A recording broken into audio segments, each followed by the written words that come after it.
Some popcorn. This video might be a long one. Turning the phone off is done with a volume button and power button combo press. Kind of exciting. Then we encounter the proprietary pentalobe screw Apple implemented back with the iPhone 4s. The inexpensive toolkit I'll link in the description includes all the bits you'll need for this phone repair. Apple uses 4 different styles of screw this time around, and they're all different sizes. I'm keeping everything super organized, so hopefully it'll all go back together in one piece and turn on when I'm done. Opening up the phone is easy enough. A large suction cup helps. Apple has upgraded their water resistance to IP68 this year, finally matching the rating Samsung's had for the past 2 years. You can see the stringy black waterproofing adhesive holding the screen to the metal phone body. It's kinda all over the place. Remember, there's a lot of things that can be damaged inside an iPhone, so I'm taking special care to insert only the tip of my tool inside. The screen is lashed up at the top and needs to be pulled down ever so slightly before folding open like a book. The ribbon cables along the right side are the main thing to avoid while opening. Any stress or nicks on those cables would ruin the display, and we just don't want that. To remove the screen, Apple added an obstacle with 7 uncommon, flimsy tri-point Y000 screws. Luckily, my toolkit comes with all these hard-to-find bits already included. I'll set the different size screws right next to the bracket they came from.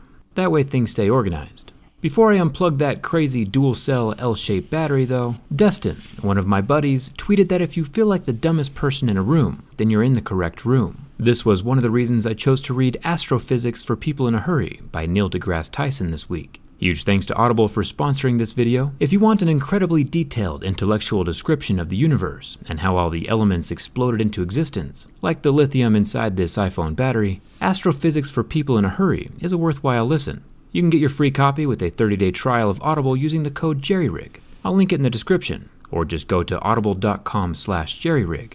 Texting the word JERRYRIG to 500-500 works too, JERRYRIG. Even if you cancel your Audible subscription, you still get to keep all your books. Astrophysics might sound complicated, but it's an incredibly interesting summary about our place in the cosmos. And like I said earlier, if you feel like the dumbest person in the room, you're in the right room. Don't forget. Let's unplug that battery and get the screen off. One Lego-style connector for the battery, and each of the 3 ribbons attached to the screen has their own Lego-style connectors as well. Then the whole screen can pull away from the phone body. Super simple. Apple's screens are much easier to replace than they used to be. With only 3 more screws holding on to the front earpiece, there are no home buttons or fragile fingerprint scanner cables that we have to worry about now. Everything just kinda folds out of the top of the screen like some funky origami. I'll link replacement parts in the video description as they become available. I'll get everything pressed back into place, and even though I did need special screwdriver bits, a screen replacement is a pretty simple process. Things only start getting super complicated in the iPhone XS Max when I dig deeper into the phone. I'll set the screen off to the side. It's time to remove the battery. Apple was nice enough to include the magic pull tabs holding in each half of the battery. One massive pull tab up top.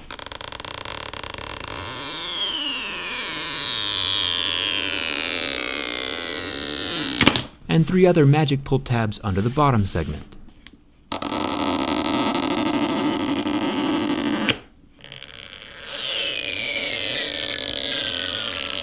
Once all the pull tabs are removed, there's nothing else holding the battery in place, so make sure it doesn't get away from you.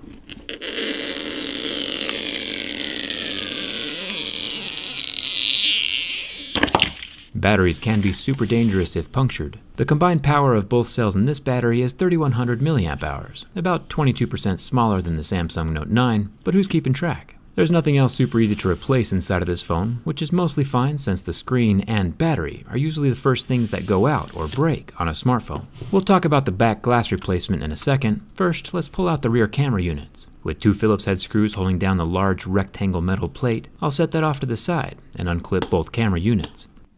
Each of these 12 megapixel cameras are placed in the same metal housing for that fluid transition from a normal perspective to the 2x optical zoom lens. Both camera units have optical image stabilization, that physical OIS. The iPhone cameras are actually pretty phenomenal. I'm always impressed by their image quality.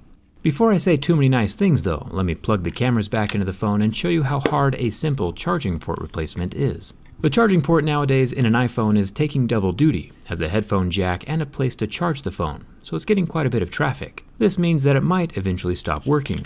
In order to replace the charging port, everything else needs to come out of the phone, which is a super poor design. A design which could very easily be remedied by moving the charging port connector from the middle of the motherboard to the bottom. like Samsung and every other phone manufacturer does. Why tangle everything up if it doesn't need to be? I pulled 5 tri-point screws out of the metal strip along the bottom and set that off to the side next to each other. There's another tiny screw over the small metal bracket protecting a Lego-style ribbon connector, and then using a flathead screwdriver I was able to take out yet another style of screw called a standoff, where one screw screws into another screw.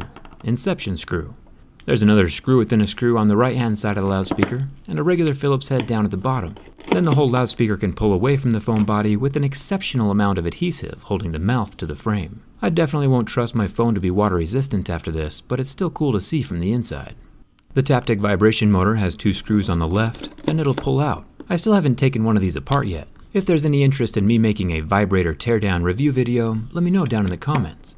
The motherboard removal isn't as complicated as it looks. It only has 4 screws holding it in place, and a whole highway of Lego-style ribbon connectors lining the center. I'm still keeping my screws organized because there's no way this phone is going back together if the screws get all jumbled up. Each one is different. All of the motherboard connections need to be unclipped with my plastic pry tool, and the stupidly placed massive one dead center on the motherboard is the charging port ribbon.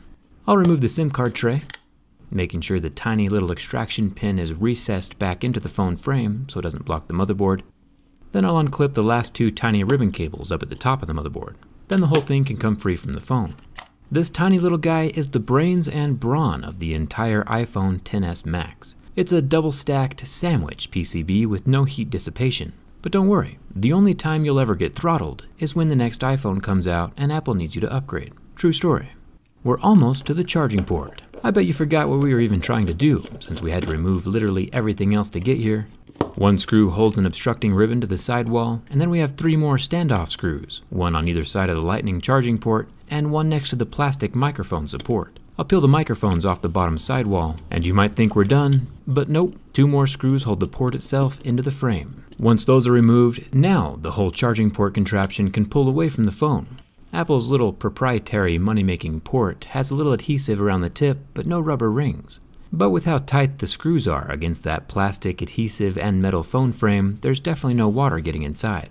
That was an extraordinary amount of work for such a simple port. The reason Apple charges $599 to replace the back glass is because the back glass is impossible to replace. Apple themselves swap out the whole frame and housing instead of just the back glass. And you're right, that seems incredibly inefficient and an incredible amount of work, but that's how they built it. It doesn't bug Apple at all though, it's just their way of coercing you into buying a new phone instead of fixing the old one.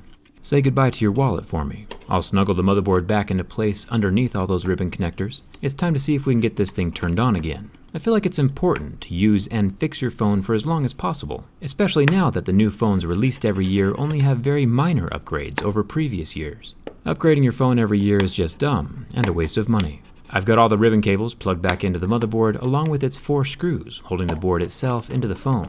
Then I'll mosey on down past the large circular wireless charging pad in the center of the phone to the Taptic engine vibrator at the bottom. The SIM card tray pops into place, and the loudspeaker with its standoff screws. The silver brackets get screwed down in over all the bottom components, with those same tri-point screws we kept organized earlier, and the rectangular rear metal camera bracket gets screwed in over the top of the cameras. Finally, we get the battery back into place. It's important to use new adhesive.